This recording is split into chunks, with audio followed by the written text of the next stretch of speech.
নমস্কার। সকলকে আমার প্রণাম জানিয়ে আজকের যে কবিতাটি পাঠ করব, কবিতার নাম ভাবনা। কবি হলেন সুবল চন্দ্র দাস। আমার যেসব ভাবনাগুলো তোমার হতে পাই, পাতায় পাতায় সেসব আমি আজকে ঢেলে যাই। নাই যে তাতে রং বেরঙের ডালি, সাদা কালোর এক হয়েছে থালি। তোমার কথা পরাণ ভরে অন্ত যে তার নাই।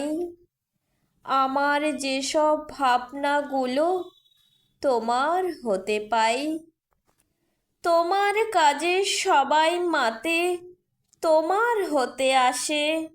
গোপন রয় সকলই তার হারাই পরবাসে। সবার জন্য ভাবলে যত, কেউ ভাবে না তোমার মতো। ভুবন জুড়ে সবার প্রিয়, কেউ ভুলে না তাই। আমার যেসব ভাবনাগুলো তোমার হতে পাই। আলো আধার মন্দ ভালোয় মেলাও তুমি রোজ, অতি নিকট থেকেও তুমি পাইনে আমি খোঁজ।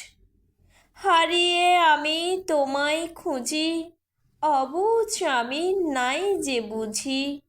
সফলভাবে সকলখানে বৃথা হলাম ছাই। আমার যেসব ভাবনাগুলো তোমার হতে পাই। নমস্কার।